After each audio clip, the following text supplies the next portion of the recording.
Hello, everyone. Welcome back to STATEC Researchers Seminar Series on Measuring Progress and Wellbeing. I'm Kelsey O'Connor, one of the organizers. Today, we are pleased to welcome Professor Andreas Krafft, who will discuss our hopes, our fears, and our future. Before getting started, I'm pleased to announce that we have set the dates for our annual workshop. The second Measuring Progress workshop will take place from the 6th to the 7th of June, 2024. Please submit your abstracts by the 18th of February. You can see details on our webpage or send us an email if you have any questions. We've also released the full schedule of speakers up until May of this year. Again, you can see our website for more information. In general, we're quite excited about the lineup, including, of course, today, Andreas.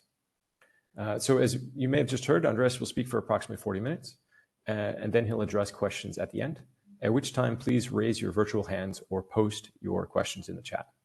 During the presentation, please keep your microphones muted. And a last reminder, we are recording the event. You'll be able to find this and our past recordings on the website or on our YouTube channel. Now to introduce Andreas Krafft. So Andreas is a professor at the University of St. Gallen and teaches and conducts research both there, as well as the universities of Zurich, Lisbon, and Berlin. He is a co-president of Swiss Future, the Swiss Association for Future Studies. He's also a board member of both the Swiss Society for Positive Psychology and of the German-speaking Association of Positive Psychology. Personally, I'm quite curious about Andreas' work. For more than 10 years, he has been leading the international research network of the Hope Barometer and has several published scientific papers and books on the subject of hope, as well as on the psychology of future thinking. Without further ado, we are pleased to welcome Professor Andreas Krafft. Andreas, the floor is yours. Yeah, thank you very much for the introduction, and thank you very much for inviting me to be here today and to start this series of webinars in this year. And I'm very honored to present just a small piece of evidence and insights that we have been gaining during the last years, especially since 2000. We started with the Hope Barometer many years ago. It's a similar Hope Barometer to that has been run by Emma and her colleagues in Netherlands and in Belgium, but we have a network in many other countries as well. So I would like to start telling you a little bit what we have found out. And the first thing is that on the one hand, we realize that how people, especially young people, think about themselves is very much related to how they see the world. Questions that the young people especially ask themselves, for example, how do they see themselves, or how can they shape their life and the future, and what can they influence, is very much related to the way how they see the world and the future of the world especially. And also the question and the idea, what in which form the world and the future of the world can influence the life of them.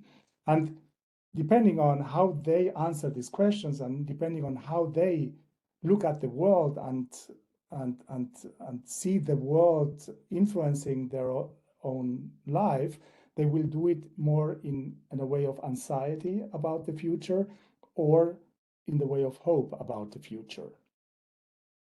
Of course, these are the pictures that we see every day in our screens, in the social media, in the news, and so on. And this has a very strong impact on our way of living and also experiencing our life in the present, but especially also how we think about the future. That means what happens here and now influences the way people look at the future.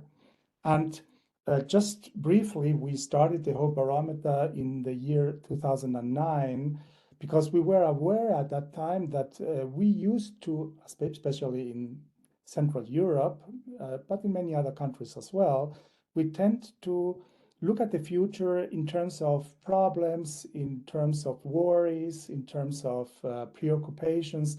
And what we asked ourselves at that time in 2008, 2009 was, would it be possible also to think about the future in a more positive way? Would it be possible also to ask the people about their own wishes, their own expectations, positive expectations about their lives and the world in general? And these are just in German language ways how we approach people in, for example, in Switzerland, but also in Germany, in Austria, and in many other countries as well, from South Africa, India, and Australia through Israel, Nigeria, and also in Europe, the Czech Republic, Poland, and many other countries, Spain, Portugal, Italy, through also in South America, in Colombia. And what we have is a database from yearly around 10,000 people that participated to this survey. Especially in Switzerland, we have around 5,000 to 6,000 people every year. It's not a longitudinal study. There is it is time series if you want. It's a cross-sectional study, but with 5,000 to 7,000 people every year in Switzerland, and others 3,000 to 4,000 people in all other countries as well. Before coming to the results to the quantitative data, the thing is how we believe and how we think about the future, and the way we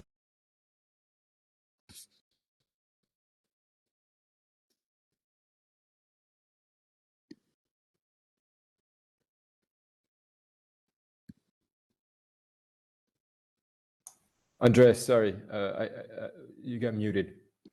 I apologize for that. 1 second. Did you hear what I said before, or was I muted just now? It was just when you switched after the number of people in the survey, and then you were moving to the quantitative results. Okay, this slide was clear. Yes. I thought I talked. Yeah, just when you move to the next slide. Yeah. And now, okay, I'm going to start by the first idea of how we think about the future. It's just trying to find out how people can think about the future in terms of two different approaches, and these two different approaches to have a very huge impact on how we feel about the future and how we behave towards the future. The first way of thinking about the future is that the future comes to us. And you can imagine if we believe that the future is something that will come, and we expect something that comes or will happen in the future, this is a completely different approach than thinking the future in terms of it's not coming to us, but we are going into the future. Especially with regard to the pictures and the news that we usually see in the news, to think that the future is coming to us is being perceived as a huge, for example, tsunami that will overrun us. And this is basically the way many people are experiencing the future. I mean, the future doesn't exist and never will exist, because the future is always in our brains. We never will experience the future, but because the future is, when it comes, and it is, when the future is here, it is present. So the question is how we think about the future, and if we think that the future is something that will come instead of that we are going into the future, especially with the news and the pictures that we see in the news nowadays, many people are very afraid and very scared about what will happen. And this is something that, of course, influences our behaviors, our decisions, of the way we relate to each other, and you can imagine that people that feel scared about the future, that feel overwhelmed regarding the future, that they have a completely different behavior than people that think that the future is something that we can that we can approach and where we can go into in a more active way. Of course, the right picture is a very nice picture of the Swiss Alps, but what I want to transmit with this picture is that the future is something that we can target, we can go into, and we can define. And this is the first thing that we have to define, is where we want to go, and which is the way that we want to take in order to achieve our objectives, our goals, or the way we want to achieve the future. And based on the left-hand side is the way thinking about the future in fears and in preoccupations and in worries, and the right-hand side is the way of looking into the future with hope, with enthusiasm, with the idea of, okay, we are going to discover something new, and we are going to create something for us, or to us together. Based on these two pictures, there are two basic questions that we ask ourselves, and usually from the media, I've been asked the left-hand side question: how will the future look like? This is one of the questions. Of course, if I believe that the future is coming and I have to prepare to the future, I would like to know how the future will be. But basically, I must say that a much more interesting question is not how the future will be, but how should the future look like? And these are two basic questions that we asked people during the last, especially during the last 5 years. Let me start with the first question: how will the future look like? Basically, we presented to the participants of our survey two scenarios of the future and asked them to consider in 20 years' time how likely these two scenarios could be in their opinion. The first scenario is about the flourishing scenario, that is described as, by continuing on its current path of economic and technological development, humanity will overcome the obstacles it faces and enter a new age of sustainability, peace, and prosperity. And the second scenario is a crisis scenario, described by the formulation: more population, more environmental destruction, new diseases, and ethnic and regional conflicts mean the world is heading to a bad time of crisis and trouble. So the question is, how likely do you assess these two scenarios in 20 years' time, in the year 2020? We asked this question in 2019, in 2022, and in 2023, and they had a Likert scale to evaluate it, to rate it from 1, not likely at all, to 6, very likely. And you can imagine, I mean, usually I ask the audience when I give a talk about their own impressions and expectations, but you can imagine how the results are. And I'm now showing you the results for Switzerland. And we can see that people believe that the crisis scenario will be much more likely. Approximately, I would say 75% of the population believes that the crisis scenario will be much more likely than, on the other hand, the flourishing scenario, where only a minority of people, and you see the mean values here, believe that this flourishing scenario will or could happen.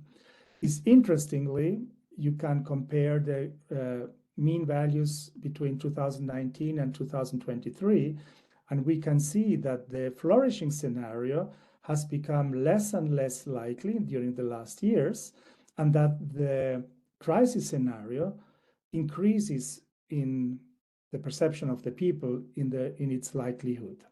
So this confirms, basically, or shows that the population, at least in Switzerland, but in many other countries as well, looks into the future in a very negative way. And the question is, what happens with that? What makes that with our own lives and in our own lives? Just to have a comparison between different countries, we also asked, and this is just another question, but we asked the same questions to all countries, but just to show it in a very easy way, we asked people also that they could think about their country in 20 years' time. And the question was, do you think that overall quality of life will be better than it is now, about the same, or worse than it is now? And just to have an idea, and then they had the opportunity to rate between worse than now, about 1, from 1 to 6 to 5, where 5 is better than now and 3 is about the same. And you can see this a little bit paradoxical situation where people in poorer countries such as Nigeria and Colombia, and in Europe, one of the poorest countries is Portugal, at least in Western Europe, that they are much more expecting that life will be better, quality of life will be better in the next 20 years. While in other countries, a little bit more the richer countries, such as Switzerland, Spain, Malta, South Africa, which is one of the richest countries in Africa, they believe that it's the opposite. So, of course, there are many possibilities to interpret and to explain these results. Richer countries, people in richer countries are on a very high level in terms of quality of life, and they don't expect that it could improve, at least not in the material sense, because they already have everything they need in terms of a car, a house, education, infrastructure, and so on. And poorer countries like in Nigeria, Colombia, Portugal, they still expect that the quality of life will improve. But interestingly, this will have a huge impact in the culture and also in the decisions and in the way of life of people and in the well-being of people in the present. Basically, I mean, what we found is that, especially in Europe, we are living in an era of dystopias that are present in the media with all these series and movies in Netflix and in many other streaming platforms, where we realize that many people, especially in Central Europe, see exactly the future as dystopic picture where everything will be bad and worse and catastrophes and crises and so on. And the question is, what psychologically, what happens with increasing anxiety? What people do is to focus on the negatives, on dangers. For example, in the past it was the lion or the tiger or the bear, but nowadays the reactions and the impact of that way of thinking and that way of believing are exactly the same like in the past, thousands of years ago. It has an influence on your body and on your mind. It's about you are tense, you have an increased arousal, the increased level of anxiety, loss of appetite, and so on. But what is interesting now is that it's not the danger of the present what is doing these reactions or it's influencing your way of thinking about your reality, but it's about the future. And the old mechanisms of shock, escape, and attack are not available anymore. I mean, you are not able to be shocked every day about the future. You cannot escape the future, and you are not able to attack the future. So what happens if this anxiety is not focused on a concrete threat in the present anymore, but is oriented to something that we don't grasp, but we are not able to, maybe not even to imagine? What happens is that this has a very disruptive influence on our daily life in terms of our relationships, our social relationships, our working places, our schools, even also in our families. Because in some way, these negative feelings and these negative expectations have to be, extroverted, or they have to be outplaced from our mind, and the only way of getting rid of them is just in a way behaving, or you can also try to be locked in it, and that is the possible the way how depression and more frustration and all negative effects of that could influence your life. We have also asked people about how their well-being is assessed in the present. We asked about hedonic well-being, psychological well-being, and social well-being, and used the scale of Coral Keys of 2000, the mental health continuum. And on a scale of 1 very low to 6 very high, we find out the following interesting results. On the one hand, people say, at least in Switzerland, but in many other countries as well, that basically they feel rather happy, interested in life, and satisfied with their life. That means that hedonic well-being is quite strong. It's moderate to high. It's not the highest, but it's fine for many people at least. Psychological well-being, which is about self-worth, about the feeling that you're functioning well in your daily jobs, in your daily tasks. It's about personal relationships and self-confidence and the possibility to grow as a person. It's also quite positive within in many cases, or most of the population. But what happens now is that the third element of well-being, that is social well-being, is especially impaired.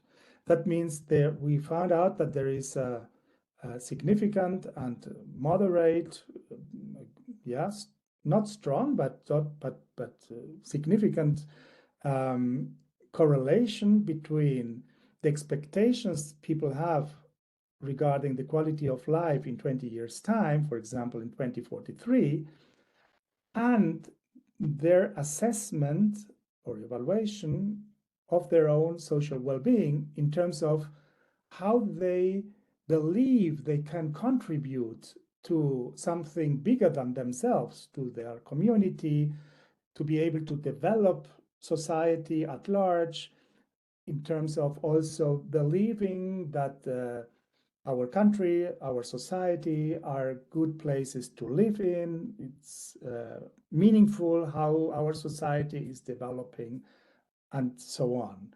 That means, and you can see the mean value of 288, very below the mean value of the scale of 3.5, shows that how people think about these negative elements of the future, about quality of life, do also have a correlation, at least a connection to how they feel in our society. That means, especially for young people, this dilemma is, or paradox is, that they, on the one hand, most of the people feel fine, they are happy or satisfied with their life, but on the other hand, they feel frustrated, they feel helpless, maybe they don't see many perspectives of new developments in politics, in the economy, and in society in general. So, I mean, whereas anxiety focuses our our brain, our attention on the negative side of the world, and it constrains our our attention. Hope does exactly the opposite. Hope is, on the one hand, based on, of course, also uncertainty, stress, and threats, because without them, we wouldn't have the necessity to hope at all. That means uncertainty is a condition or a precondition or a requirement for hope in the very first sense. But hope helps me to open up, to broaden my own attention, my possibilities, the opportunities that may come, and it helps to develop new options and look for potentials, and especially to connect to other people. And now I would like to just briefly explain to you the model that we have developed in terms of hope, not only at the individual level, but also at a collective and societal level, where we start always with this feeling of anxieties and worries with regard to especially the future. Not always it's necessary to be the future, but especially to the future. And what we have to develop now in terms, in order to be able to hope again for a better future, is to find out what are our wishes or desires. What do we really wish? And this is about our values, about what makes sense in our life and what is very important in our lives. That means we have to, based on this negative situation, we have to shift into the question, what do we really want in terms of our own lives, but also in terms of our future world. But in order to not to be limited to just a wishful thinking, what we have to develop is a concrete goal or ideal where I can do something in order to achieve what I wish or desire. But the way from this wish or desire to the realization of the goal or the ideal that I'm aiming for is full of uncertainty. And the higher the uncertainty, the more difficult it will be to convert the wish into a hope, in something that I really think it's worth engaging to in order to achieve my goal. That means we need at least two elements in order to be able to hope. The first element, additional elements. The first element is to believe, to have the belief in the possibility, maybe not the likelihood, but at least the possibility that what I'm wishing, what I'm desiring, what I'm aiming for is possible. That means I have to believe that the future will open up new possibilities, new opportunities, maybe opportunities and possibilities that are not available at the moment. On the other hand, what happens on this way from the wish to the goal are a lot of obstacles, difficulties, setbacks. And the question is how we can still believe when these kind of obstacles and difficulties arises, in a political sense, in an economic sense, when crises, wars, conflicts, and so on arises. What helps us not to lose this belief, and what are the sources that we need in order to believe that this wish is still possible, even though it could be very unlikely? And this is about trust. It's about trust up in our own strengths, but also the trust in other people, in people that could support us, in people that could help us to achieve something that I'm wishing for myself, or maybe also for our whole community.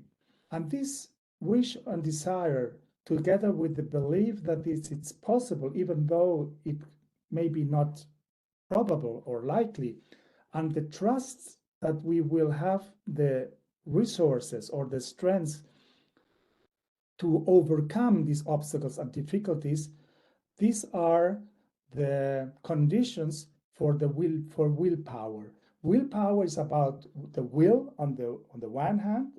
That means I want something. I have to be aware of what I really want, or what we together we really want, and the power to engage in concrete activities and not to give up, but persevere and stay active. So, of course, these sources of hope, this trust, these beliefs could be based on our own self-confidence.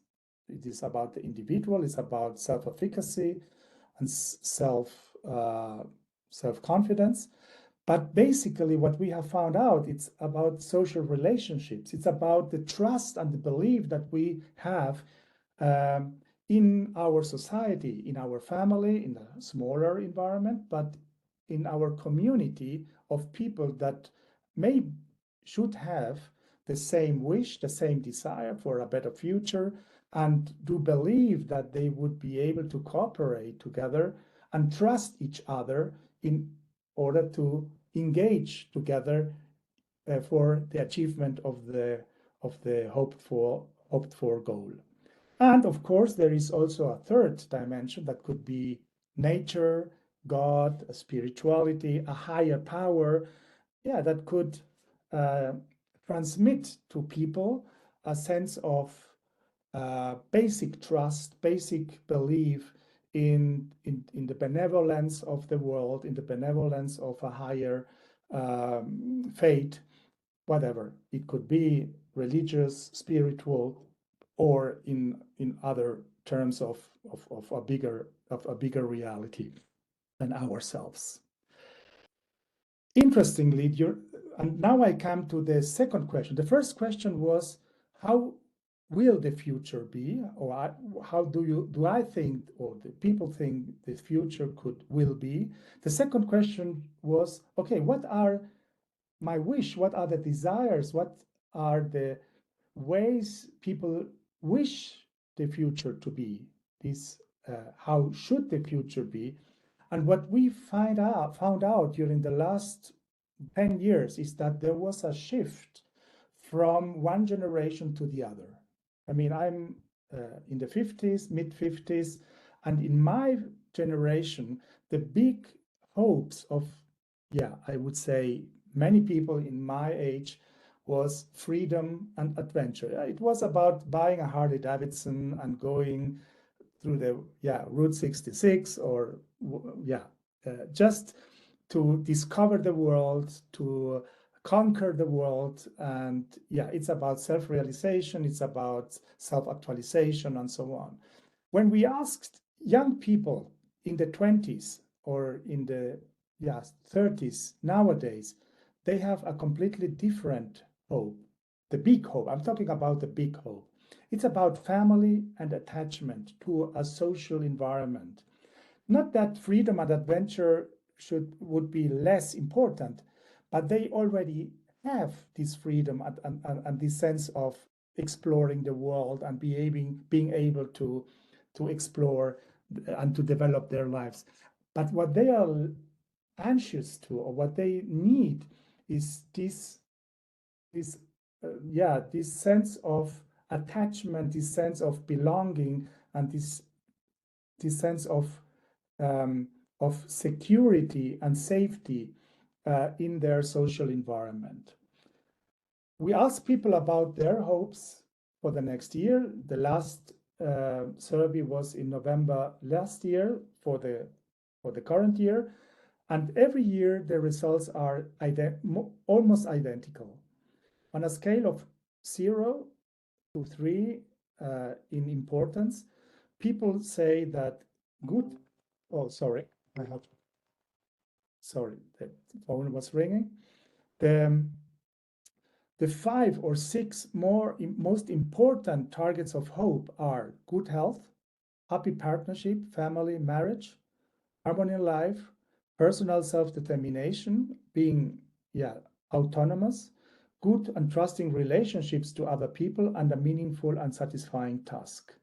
And at the end of the list, at least in Switzerland, Germany, in Central Europe, in other countries, I don't have time to go into every country, but you can imagine that in South Africa, in Nigeria, we will have a little bit a different constellation. But at least in Europe, in general, other areas such as more money or success at the workplace, career, or more sex and romantic experiences, that means the hedonic and the materialistic goals are at the end, always at the end of the list. This is at individual level. When we look at it at the more societal level, firstly we have to define what is collective hope.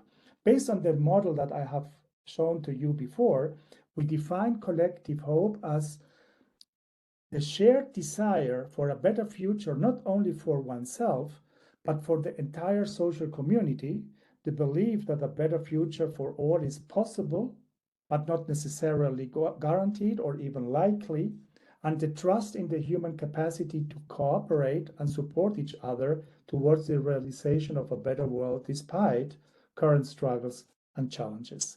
And we asked a very similar question to the first question that I have shown you, but now in terms of desirability. How much do people wish these two different future scenarios, looking in 20 years' time? The first scenario is a competitive and technological scenario, and the description was a fast-paced, internationally competitive society with the emphasis on the individual, wealth generation, and technological advancements. And the second scenario was a sustainable scenario, a greener, more harmonious society where the emphasis is on cooperation, community, and family, more equal distribution of wealth, and greater economic self-sufficiency. Again, the 3 years in comparison for Switzerland, and we can see that the competitive and technological scenario is not completely undesirable, but in comparison to the sustainable scenario, it's much less desirable. On the other hand, we have the sustainable scenario where we can see that most of the people, around 82% of people that would say that, they agree with the desirability of this desire on a range of 3.5 to 6. What we can see is that on the one hand, it's highly desired, but during the last 4 years, it lost a little bit in desirability. And why? And I cannot calculate a statistical significance, because it's not a longitudinal study, it's a time series. But what I can see and also the implication of these figures is, and of our research with other questions that we also ask in this whole barometer, is that people wish and desire the sustainable scenario, but they believe very little or not at all that this sustainable scenario will be possible. And if we put together the anxiety, the fears regarding the crisis scenario that I showed you at the beginning, with a high probability and likelihood of occurrence in terms of how people believe what will happen, and compared to the desirability of this scenario, but with a quite low belief that this would be possible, this is what brings many people to despair and to frustration. And this is why our society is becoming more and more politically and socially polarized in so many different right and left-hand political and ideological wings.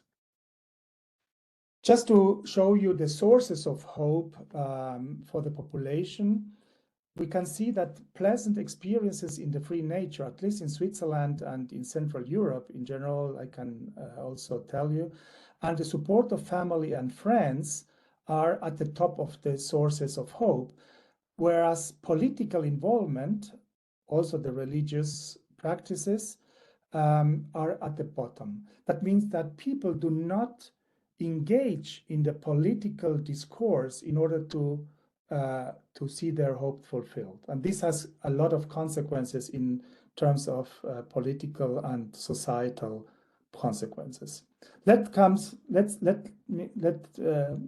to the end. What we have found is that to hope for the future, not only in an individual way, but also in a collective way, needs openness for change, for new. We have to be curious about the future. We have to be more inventive. We have to help people to be creative and to find new ways how to imagine and also realize their future. But at the same time, because the openness for new is very much linked with instability and with uncertainty, what we need is helpfulness, is to be mindful one with each other, caring, with showing more solidarity and cohesion in our society and supporting each other. And now I would like just to finish, and I know I'm running out of time, but just give me 2 or 3 minutes. I try to put this in a historical context of the last 400 years. I mean, when we as futurologists looking into the future for the next 100 years, 20, 30, 100 years, I have to look at the past. I have to look what happened in the past and what were the big hopes in history and how these hopes in history evolved during the last centuries. And just to simplify, put it very simple, especially in a European and Western context, what we can see is in the 17th century, the big hope was about achieving knowledge. It was about developing philosophy, developing science and research, and getting insights about the world, about who we are in the world, and about how the world influences us. Coming out of the Middle Ages, where religion and the church and so on defined what is knowledge and what is true and what is not. So, and I think that this big hope has been more or less achieved, at least during the last hundreds of years. Now, after the 17th century, where knowledge was very much at the core of, not only, but very much at the core of the hopes of that generation, the big hope of the 18th century was freedom. That means the freedom at individual level, at political level, and it was the age of the French Revolution, of the American independence, and so on. And it was the era, the century of enlightenment. And I think that we did our ancestors, the people, our ancestors were pretty good in achieving this freedom. They really were very engaged, and they also very successful in becoming free from all the past institutions and ideologies. Now, people were free at the end of the 18th century, but they were hungry. So at the 19th century, the big hope of that generation was about material prosperity. It was the age of industrialization. It was the age of mercantilism and of just building up the infrastructures in order for people to having the necessary goods in order to have a good life. Now, at the end of the 19th century, we realized that we have achieved a lot of material prosperity, but that this material prosperity was very unequally distributed.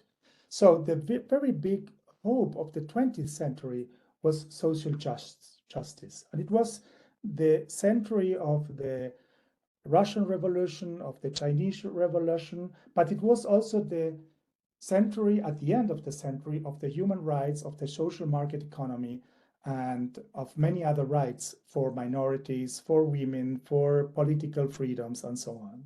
And now the question is, what is the big hope of the 21st century? On the one hand, we talk about a lot of digitalization, of robotization, of automatization, but we know that this is not what people really hope for. Maybe this could help in this century fulfill our big hopes.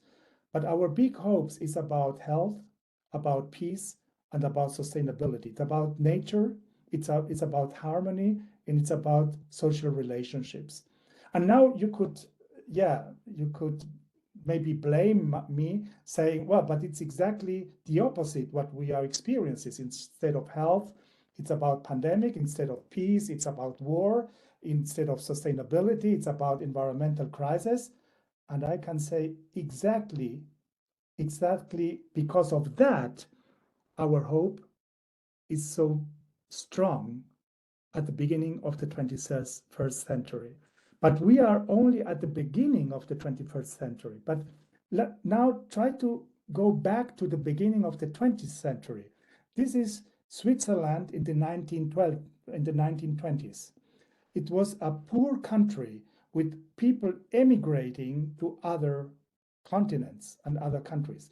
And never ever people in the 1920s could imagine how Switzerland could be and would be at the end of the 20th century. And the same thing happens when our generation, right now, at the beginning of the 21st century, is unable to imagine a completely different future, which could be a reality at the end of the 21st century. But this is our task and this is our endeavor. This must be our hope for the next 80 to 20 years. Maybe not for us, but for future generations to come, for who we should take responsibility. Hope is, on the one side, about believing in the goodness, in new opportunities, about trust and confidence in the capabilities and the social support we need in order to achieve that. It's about openness to change, creativity, courage to go new ways, and helpfulness in terms of charity, solidarity, and care, and the willpower we need in order to persevere, but also sometimes to be patient and wait for the right moment and the right place in our activities. Well, thank you very much for your attention. And now we still have 10 minutes, maybe 15. These are the publications, and I'm very happy to answer your questions, and please feel free just to address your questions and insights as well. Thank you very much. Thank you very much, Andreas. So everyone, please either raise your virtual hands or write in the chat. What I'll do is I'll call on you and you can ask questions that way. And we have just a thank you so far. Andreas, maybe I'll start then. So we have presenters occasionally come and say we should be measuring something else in national statistics. And my question for you then would be, do you think hope is predictive of something or provides information that we don't already have using, say, subjective well-being measures? What can it tell us that we don't know that might be important for decision makers?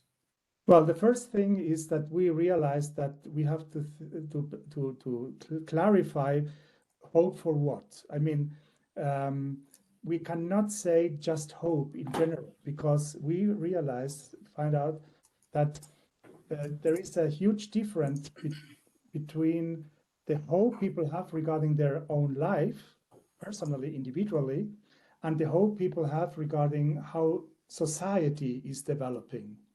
So what we can say, and this is also based on research in the past, is that when people lose hope regarding what happens in society and the future of society, this is an indicator for a society that is falling apart, I would say.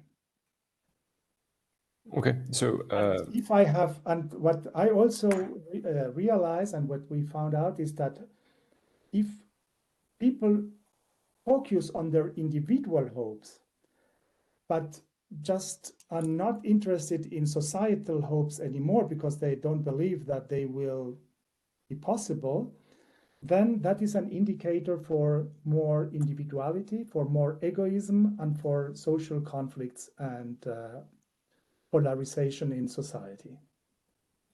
okay, thank you very much.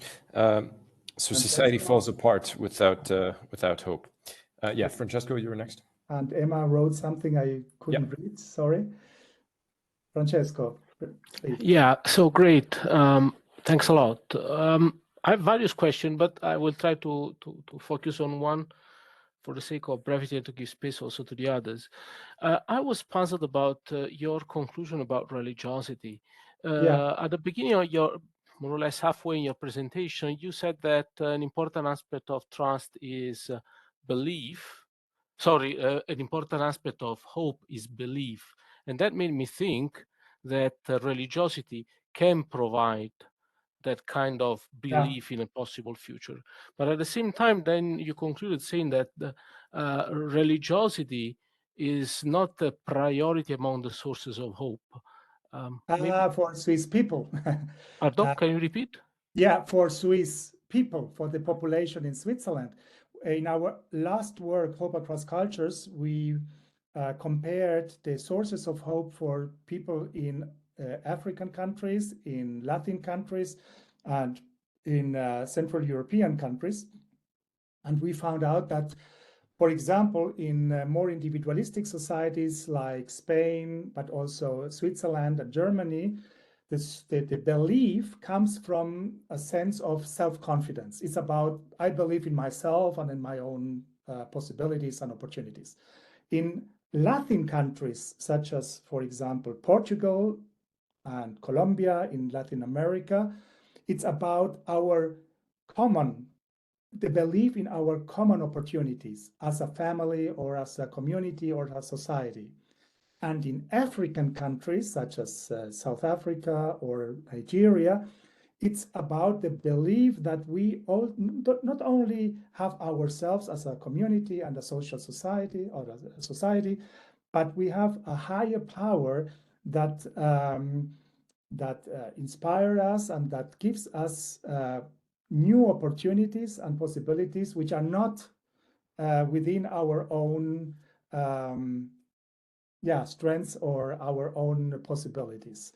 And interestingly, African countries, people in African countries are at the individual level much more hopeful, significantly more hopeful than people in individualistic countries and in secularized countries like Switzerland and Germany.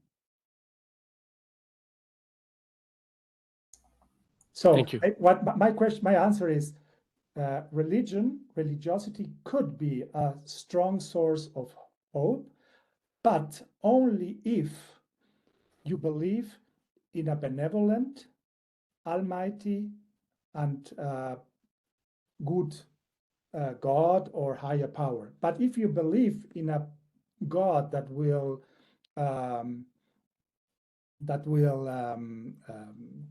punish you or blame you when you are doing something wrong, this kind of religious belief does not support hope. Thank you. So the question we have from Emma is, first she says, thanks for a great presentation.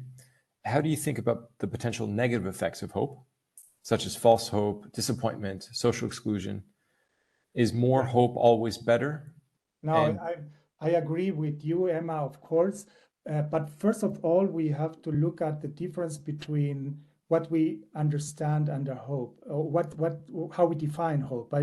Because sometimes people say hope, but they what they are referring to is, for example, wishful thinking, or obsession. For example, maybe we should divide a harmonious type of hope and an obsessive type of hope. And hope is detrimental, or the perils of hope is when you, for example, if I hope to get a job and I'm so much concentrated to just get that job, and I cannot think about anything else but about having that job. This is not about hope. This is about the anxiety of not getting this job, and hoping for something that, well, I'm not able to explain it in English that well, but hope is always it's always a mixture of trust on the other hand, hope on the other hand, and anxiety and negative feelings on the other hand. So how to balance negative and positive feelings is extremely important. And if I hope that now comes a new Hitler, for example, that would save my country, my people from foreigners and so on, that is not hope. That is not hope in our sense of broadening and opening and wishing something for the good in terms of not only myself, but integrating a larger population or even the whole planet in my consideration. So yes, of course, we have to distinguish between, I would say, right hope and dangerous hopes. Just to add some precision, she refers here to social cohesion and helpfulness. So you partially addressed this. Do you think that, so her specific question is, do you think social cohesion, helpfulness could also be valuable here in, let's say, transforming, bad hope into good hope? Well, again, I mean, social cohesion is good as far as that the goal of what the social cohesion is aiming for is good. I mean, hope, at the end of the story, hope should be, in our terms at least, a virtue. If hope is not a virtue, and virtue it means that we have to hope for something good. And the question is, what is good for us? But I think that in terms of virtues ethics, we know at the end what is good and what not. We are able to distinguish that, at least with our limitations of our possibility to do that. But social cohesion is good in terms of if you have something good that you want to achieve. And if social cohesion is in terms of, okay, we have to destroy the enemy, that is not a good social cohesion. Thanks, that makes sense. So we also have a comment from Tiziana, a question. So she says, very inspiring talk, thanks. Do you think we today have also a further difficulty with not having trust anymore in a political way to change? And also this connects to collective action. So that we no longer have the ability or trust in political and collective action. Yeah, of course. Yeah, I agree totally. I think one of the problems in our times is that people do not believe in our political institutions anymore, or not as good as they should, and they don't trust, especially politicians or even people in business.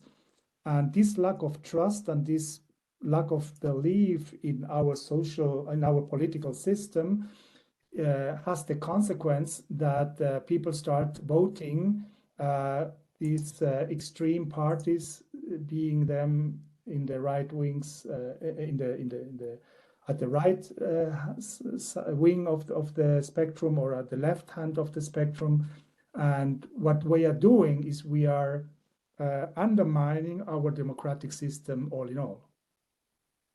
So kind of following up on her question, and also for myself, have you seen improvements in any country in societal hope?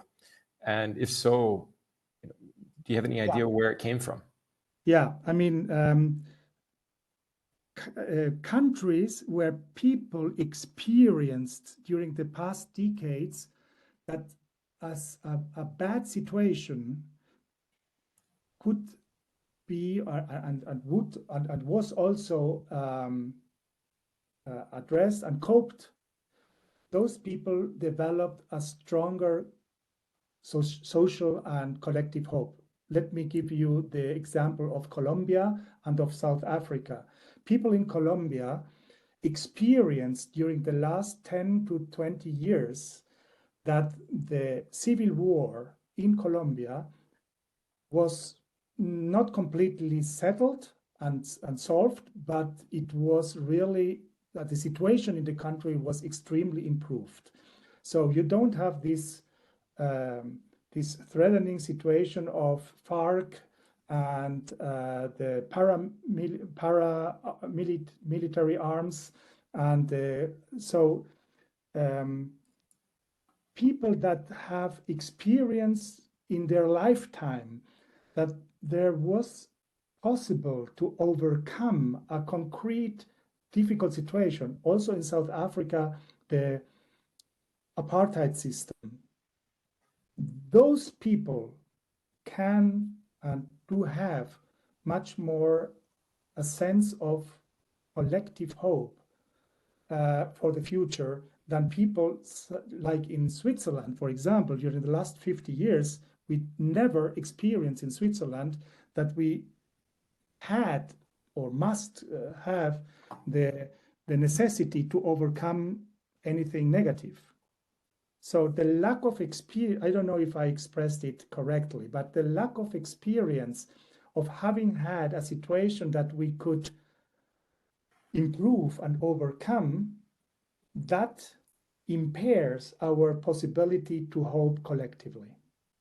It sounds like, it's collective trauma or a sense of, post-traumatic growth that ultimately leads. That is related to that a little bit, yes. And this relates to, Carol Graham's work in the US, looking at African Americans, finding that they're more hopeful than, similar income status people from other ethnic groups. Yeah. Last year in December, a colleague of mine was in a conference where he met a lot of people from Africa, and it's about future studies. So it's a conference of the World Future Studies Federation, and people in Africa said, I mean, if we were able to overcome slavery, we don't have to fear anymore anything. I mean, we are so grateful that we overcame slavery in the last 200-300 years, that our future is always positive. We cannot think about the future in any sense than positively. And this experience is not present in Europe anymore. Maybe in the older generation that experienced the Second World War, but not in the younger generation, where they always had an improvement, at least in their material and financial quality of life or materialistic way of life, but they never had the experience of being able to cope with something really stressful. That actually leads well into Mariano's question. So you mentioned different expectations by generation, you were saying, people who are in their mid-50s and people who are in the 20s, which you could also say are people different ages. Yeah. So I wonder, his question, Mariano, is, I wonder if there are age differences in hope across age groups in society. Hope differences across age groups. Yeah. Very clearly, the older the people, the more hopeful are they. Younger people are less hopeful, they are less self-confident, they have more depression and anxiety. I have in our last report that I wrote at the end of last year, the beginning of this year, I compared different age groups in the 20s, in the 30s, in the 40s, in the 50s, and it's an extremely clear linear development in all these elements where younger people are less hopeful, more anxious, less self-confident, have less positive expectations with regard to the future, and the older the people, the stronger this belief in the future, this hope in the future, this self-confidence, and also trust in our social strengths improves. And this is because older people experienced that they were able, at least in their own biography, to experience and overcome crises. So if you had the experience during your lifetime that you had a crisis, being it an illness or a divorce or some other, maybe you were fired in your job, you were unemployed and so on, but you experienced that you were able to cope with that and to rearrange your life and to start again. And the COVID pandemic was an extremely good example for this kind of experiences. Those who have this kind of experience are able to hope for the future much more than those who are young and didn't have the opportunity to experience that yet. Overcoming adversity. So Francesco has probably the last question. So if anybody else has a question, please raise your hand now or write in the chat. And Francesco, yeah, feel free, go ahead. I'm sorry. I asked the question in the chat, but I would like to change my question. Change the question because I didn't read it in the chat. Because what you just said is extremely interesting, and I would like to know if over time the hopefulness of young people is, let's say, always at a constant level. So young people are always not much hopeful, or if younger generations are compared to their peers of previous generation showing less hope. Now, at the moment, I mean, we have to distinguish between hope with regard to their personal individual life and hope in a societal sense. With regard to their individual personal life, the level of hope during the last 10 years in almost every category and segment of the population is constant. It doesn't change at all. It's really a constant. But in the younger generation, the belief in a better future in a societal level, the belief in the benevolence of people and of the world, the trust, the belief in, for example, having luck in life in terms of societal cohesion has diminished in the last 3 years, 4 years. In the last 5 years, I would say dramatically. So, and this is the dilemma of the young people. On the one hand, they are hopeful with regard to their own life. They start, they start not involving themselves anymore in societal topics because they say, I mean, I can do something about my own life, but I'm not able to change anything with regard to our society. So why should I care? I just concentrate on my own life and that's it. But on the other hand, they start to realize that what is happening around them will influence that. So, and they don't bring that together. And this is a paradox that we have to investigate much more in detail and look at what happens with that. And we know that the levels of depression and anxiety and therapies for younger ages are increasing dramatically in the last years. Thank you very much. We have one last question. Yeah, this please. is from Thomas Braun. So he Thomas. says, many thanks for this inspiring talk. It seems that the prior hopes for more knowledge, so of the previous centuries, more knowledge, freedom, material prosperity, or social justice could have been missed or delayed without humanity being fundamentally endangered. Whereas what's necessary for this current century, is related to the environmental crisis, is potentially existential. So may this explain the more depressed attitude of younger generations today? Yeah, I think so, of course.